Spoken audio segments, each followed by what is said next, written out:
Assalamualaikum warahmatullahi wabarakatuh. Kami dari kelas C Agrofarmaka 2020 akan melaporkan tugas video praktikum karantina tumbuhan observasi keberadaan OPT di Pasar Gede dengan anggota kelompok Aizatul Faiza, Putri Oktaviani, Putri Prasasti Cahyaning Tias, dan Rina Isnaini.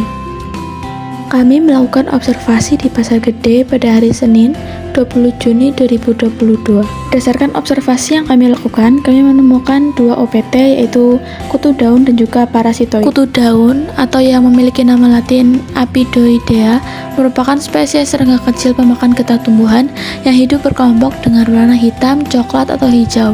Gejala yang ditimbulkan sebagai serangan kutu daun antara lain daun menjadi keriput dan kerdil. Tingkat serangan yang parah, tanaman bisa layu bahkan mati.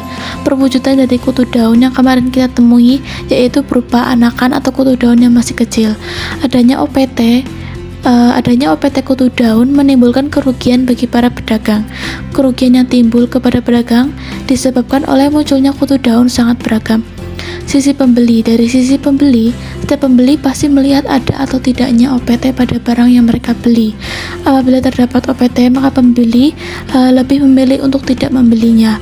Dari segi lainnya, sudah jelas tidak terjamin kebersihan bahan-bahan tersebut dikarenakan sudah terkontaminasi oleh OPT kutu daun dan berakhir tidak tahan lama barang sehingga akan merugikan pedagang.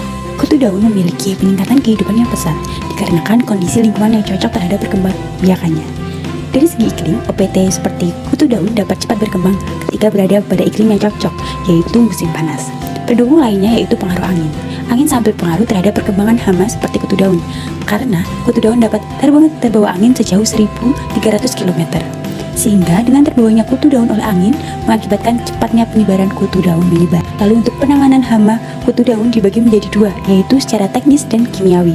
Penanganan secara teknis yaitu dengan cara menginvestasikan musuh alami seperti kresot, memotong bagian yang terkena serangan jika serangan tidak terlalu parah, dan mencabut tanaman yang terserang hama jika serangan sudah parah.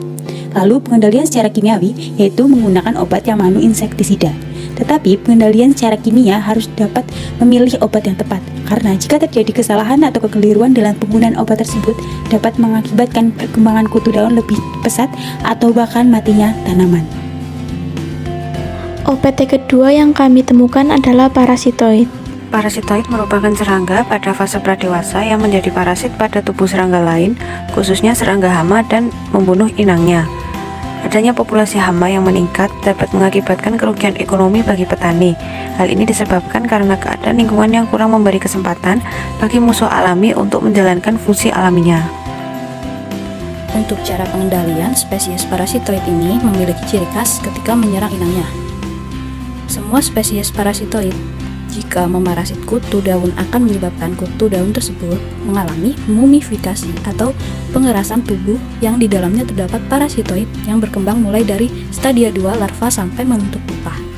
Sementara imagonya hidup bebas dengan telur. Memanfaatkan nektar dari tanaman berbunga sebagai pakannya. Cara termudah untuk mendeteksi parasit ini adalah mencari mumi coklat pada kutu yang terinfeksi. Demikian video laporan praktikum identifikasi OPT di Pasar Gede, Surakarta. Apabila ada kesalahan kata, kami mohon maaf yang setulus-tulusnya. Terima kasih kami ucapkan kepada Bapak Insinyur Ato Sulistyo MP dan Bapak Salim Widono SPMP selaku dosen pengampu mata kuliah karantina tumbuhan. Wassalamualaikum warahmatullahi wabarakatuh.